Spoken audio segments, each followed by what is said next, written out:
these festivals of theirs, the Jews were even capable of wild ecstasies of joy.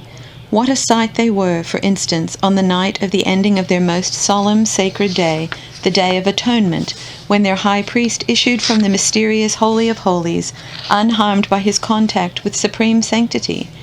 The bitterness which they felt throughout the whole year against the high priest and his acolytes was forgotten and forgiven on that day. They arranged in his honor a procession worthy of a conquering general returning from his campaigns. They conducted the high priest to his home with music and singing. The Levites played on their harps and flutes. The flower of the priesthood danced before him. Then came a cortege of aristocratic priestly families, the venerable sages of the city, the scholars, the interpreters of the law, the people at large, the regular inhabitants of the city, mingling with the multitude of pilgrims. Dressed in their richest and most colorful clothes, carrying torches in their hands, singing and rejoicing, they conducted him home. They were a remarkable sight, again, on that festival which they called the Holy Day of Water Pouring. On that day they offered plain water as a sacrifice to their god. That was a festival for which I find the nearest parallel in our own Bacchus celebrations. To begin with, they illuminated Jerusalem in such a way that one would have believed the city to be in flames. They assembled on their roofs, they pulled the threads from their old clothes, dipped them in oil, and set them alight. The essential celebration occurred in the temple courts. There the great throng of pilgrims from the countryside was gathered, and the priests were ranged on the temple walls, the gates, and turrets. They too brought their worn-out robes of office, vestments which could not be assigned to any other purpose, soaked them in oil, and set them ablaze. Among those vestments so consigned to the flames, there might be some of the costliest hand-woven stuffs of gold and silver thread, of blue and purple wool, made specially on the looms dedicated to that labor within the temple, or brought as pious gifts by wealthy women of town and country. We gazed down from the Antonia Tower on the flood of flame which rose from the temple walls and was reflected from the roofs of the city.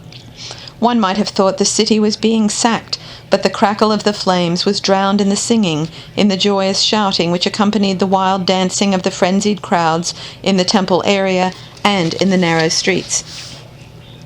What a sight, too, were the young priests, or, as they were called, the flowers or blossoms of the priesthood. Their white robes and white hats shone out of a sea of flame. Their naked feet moved in a rhythmic dance to the accompaniment of harp, flute, trumpet, and cymbal, played by the Levites on the marble stairs. All bonds seemed to be loosed that night. The people felt that on this night of fire and water, even their God Jehovah had burst the confines of his eternal loneliness to mingle with his jubilant worshippers. They were drunk with his invisible spirit. Every moment he might lift them up in a flaming cloud and carry them off to the secret fastnesses of his heavens. Such was the rejoicing that even grave, solemn, and meditative sages and interpreters of the law were pulled into it, or actually became centers of radiating and delirious gaiety. The old were transformed into children. We saw bearded and reverend scholars juggling with flames like prestigitators with spheres. Young men danced between swords and young girls among flames. Some of them did magic tricks, for all of them were magicians after a fashion. What more need I say? On that day, or rather that night, for the chief celebrations began with nightfall, the grim city of Jerusalem and its somber and solemn temple were transformed into one gigantic altar on which the opposing elements of fire and water were offered in a single sacrificial gesture to their God.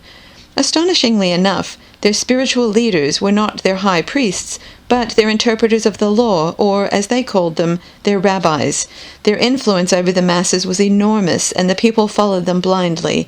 On the surface, it would appear that they had nothing against us, that is, against the power of Rome, so long as we did not interfere in their internal life.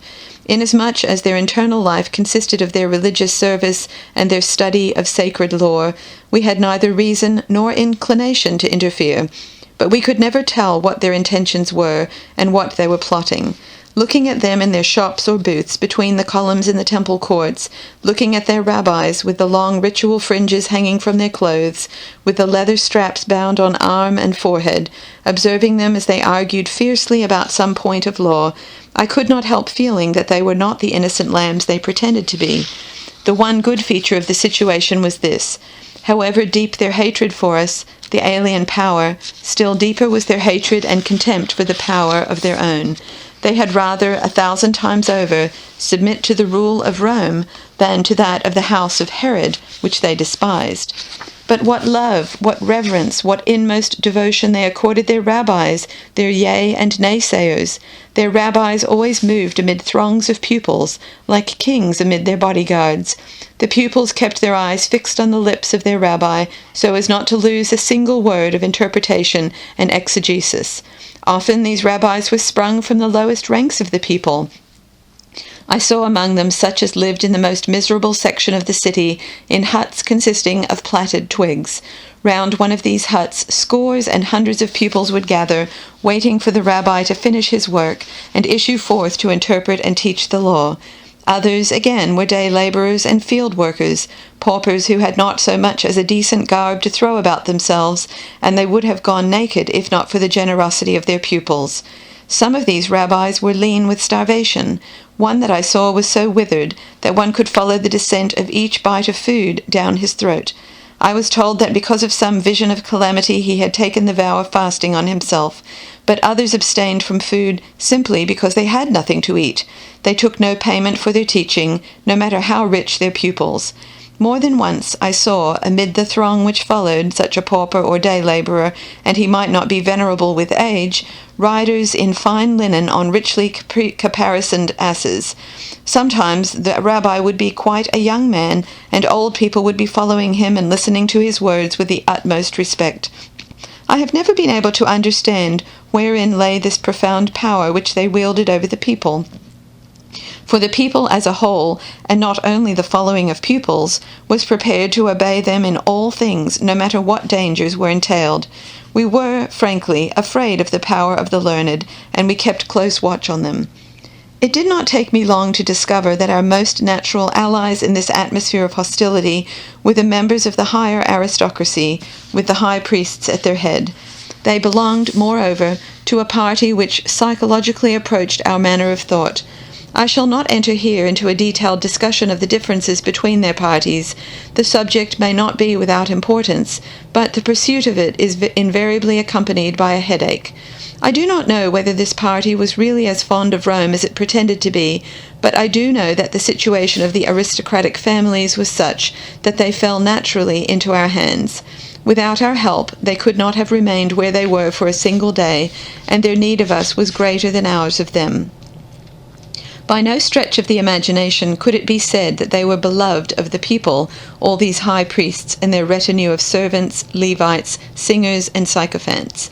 They were no light burden of rulership, and they took themselves with immense seriousness. I shall tell you more of this later, but here let me say that you Jews have nothing to be proud of in your kings and high priests and other state-mongers. It was with our strength that they were able to apply the whip to the people. However, I shall return to this subject. The people hated the high priests, but could do nothing against them. The priests guarded the temple, and the temple was the center of the religious life of the Jews. Their religion, in turn, was the central nerve and organ of their spiritual and physical existence. They lived in and for their religion. I have seen a world of men and lands. I was with Germanicus in Germany for 4 years. I learned the manners and customs of the barbarians beyond the Rhine. I have been in Gaul and Spain and Africa. I have delved into the mysteries of the Egyptian priesthood, of the magicians of Chaldea, and of the snake charmers of Abyssinia, but I had never yet encountered a people which did not dedicate its energies to fighting hostile neighbors, to acquiring the means for luxurious living, to displaying prowess and wisdom, to accumulating wealth, to indulging, in whatever manner it might be, the natural human passions. But in the case of the Jews, their interests, their whole life, their thoughts, their love, their prowess, and everything else were dedicated to a single passion, their God.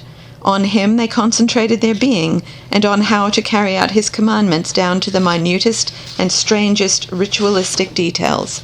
And since the temple was the center of their religious life, it naturally became the center of all their activities, their meditations, dreams, and wishes. There was no other life for them.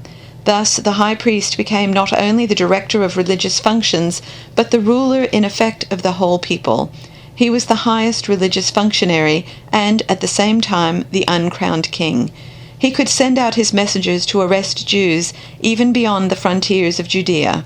And the priesthood was like a leech, sucking the blood and marrow out of the people. The high priests were bloated with wealth, for apart from the tithes and the first fruits, payable in kind, they imposed additional taxes on the people. With every sacrifice brought to the temple, there was a fee to be paid for the priestly stamp.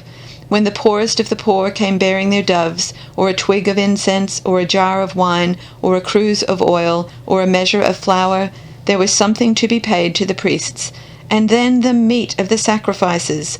What their God received was a little blood, part of the fat, and a fragment of meat.